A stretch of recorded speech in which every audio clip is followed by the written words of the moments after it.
But the dimensions of its threat have loomed large on the horizon for many years. Whatever our hopes may be for the future, for reducing this threat or living with it, there is no escaping either the gravity or the totality of its challenge to our survival and to our security. A challenge that confronts us in unaccustomed ways in every sphere of human activity. This is important work. It has made a real difference in the lives of our people. And it could not have happened had we not worked together.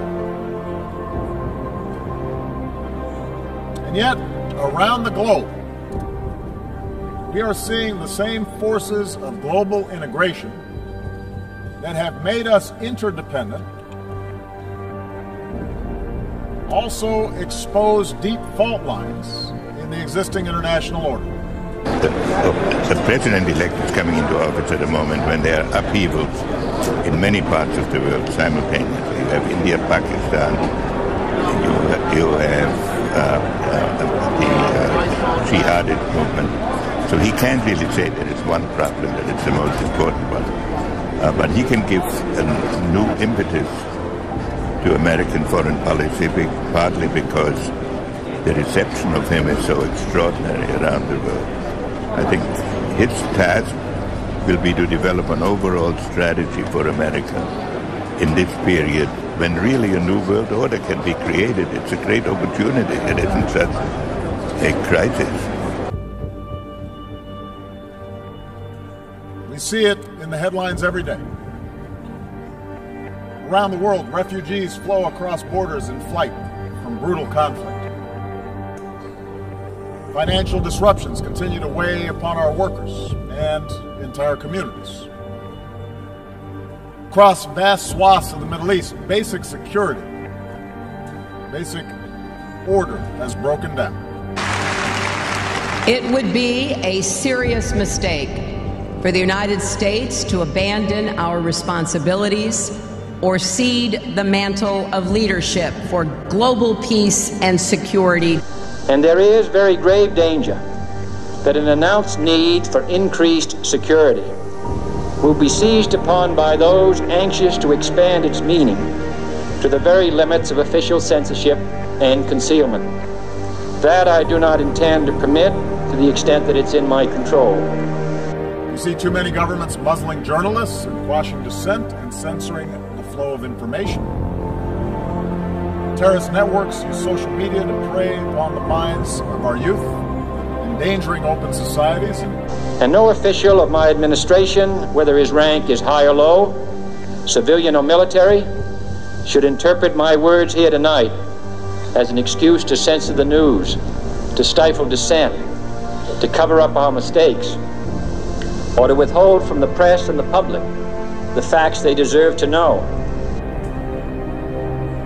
Powerful nations contest the constraints placed on them by international law. We have before us the opportunity to forge for ourselves and for future generations a new world order, a world where the rule of law, not the law of the jungle, governs the conduct of nations. By international law. In order to move forward, though, we do have to acknowledge that the existing path to global integration requires a course correction by international law. Alternative visions of the world have pressed forward, both in the wealthiest countries and in the poorest. Religious fundamentalism, the politics of ethnicity or tribe or sect, aggressive nationalism,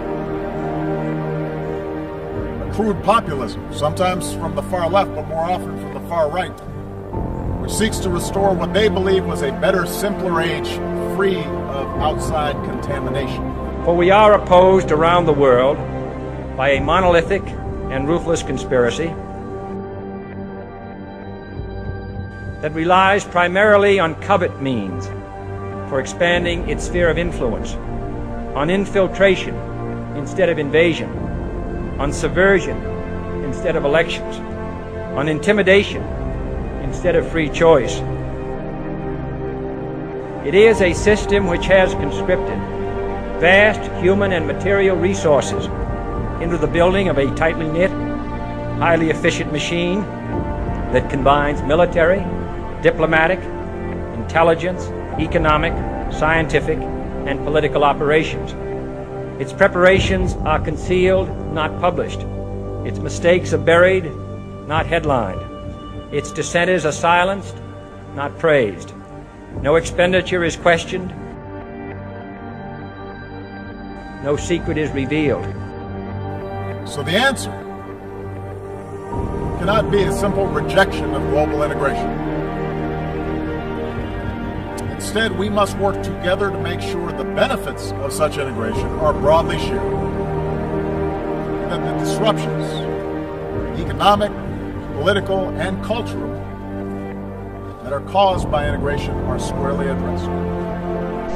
Today, no war has been declared, and however fierce the struggle may be, it may never be declared in the traditional fashion. Our way of life is under attack. Those who make themselves our enemy are advancing around the globe.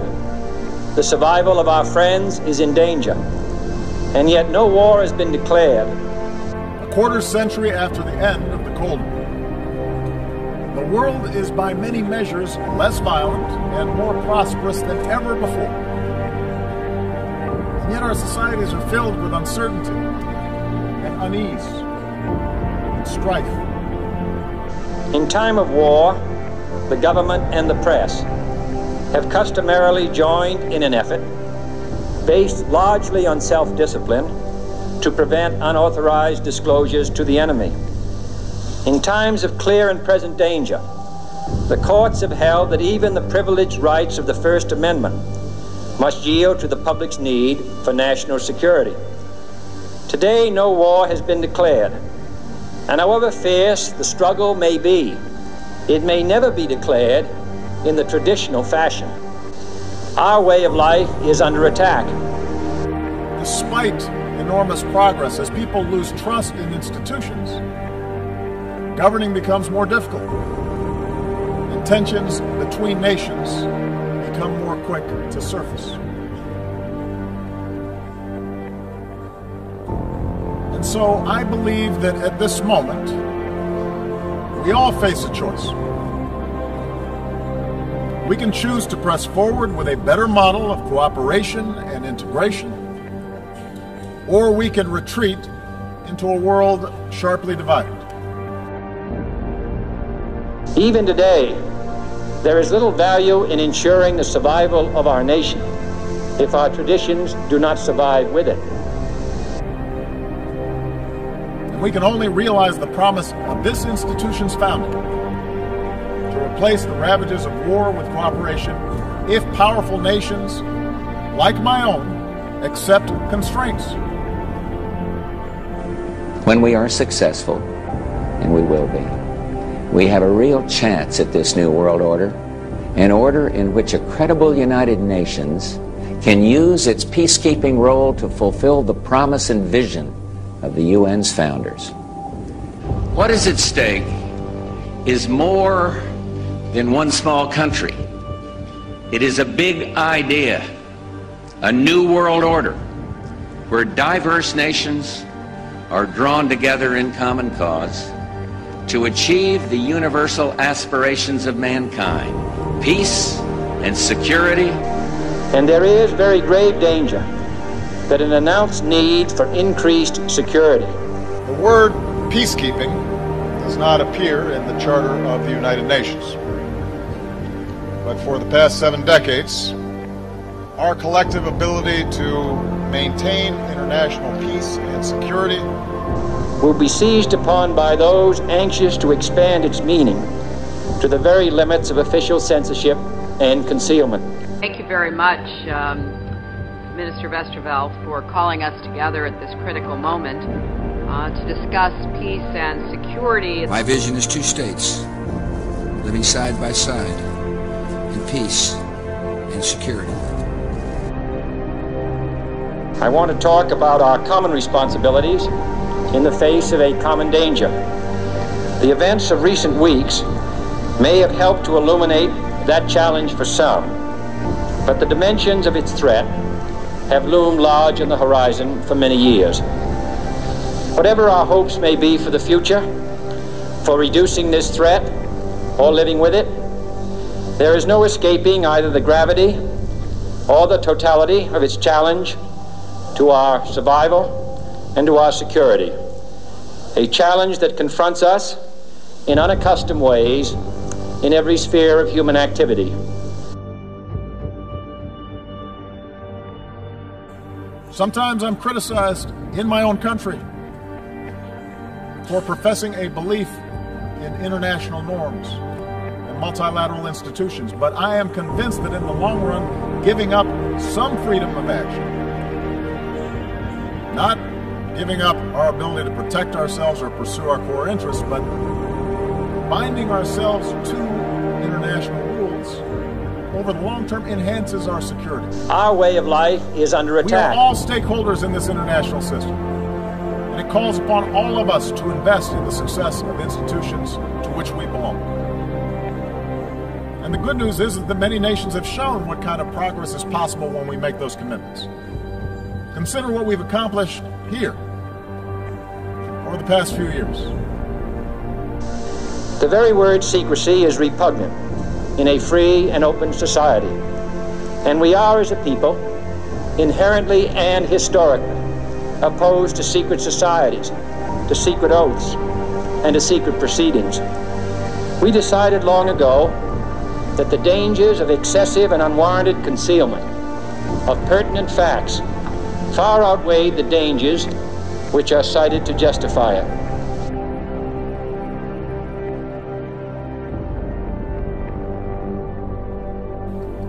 If the unspeakable happened to us, and we should all understand that ultimately our world will be more secure if we are prepared to help those in need and the nations who are carrying the largest burden with respect to accommodating these refugees.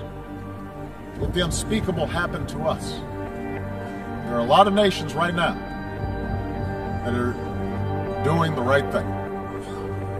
But many nations, particularly those blessed with wealth, the benefits of geography, they can do more to offer a hand. Time and again, human beings have believed that they finally arrived at a period of enlightenment, only to repeat then cycles of conflict and suffering, and to recognize that I can best serve my own people. I can best look after my own daughters by making sure that my actions seek what is right for all people and all children and your daughters and your sons.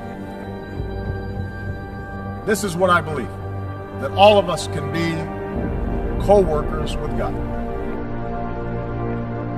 Pope Francis is to take part in the final meeting of the World Day of Prayer for Peace when he travels to Assisi on Tuesday, the 20th of September. The World Day of Prayer for Peace concludes a 3-day event organised by the Sant'Egidio community and entitled this year, Thirst for Peace, Religions and Cultures in Dialogue. It sees the presence and participation of some 450 religious leaders of different faiths gathered to pray for peace and strengthen dialogue in the spirit of Assisi. As the Bishop of Assisi, Domenico Sorrentino, explained to me, the event takes place in a historic moment for peace building as we witness so many situations of war, terrorism and widespread violence. It's a great occasion to bring people together, bring the believers of all religions in this moment where the world is facing a big crisis, as we see every day. Big crisis of globalization, big crisis also of wars, fought in pieces, like the Holy Father used to say.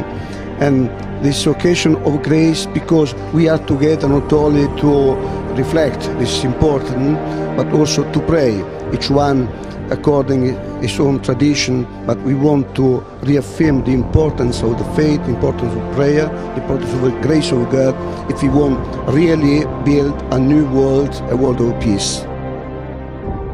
But the dimensions of its threat have loomed large on the horizon for many years. There is no escaping either the gravity or the totality of its challenge to our survival. It is a system which has conscripted vast human and material resources. Basic security, basic order has broken down. It sees the presence and participation of some 450 religious leaders of different faiths gathered to pray for peace and strengthen dialogue. This is important work. We are all stakeholders in this international system. Time and again, human beings have believed that they finally arrived at a period of enlightenment. This is what I believe, that all of us can be co-workers with God.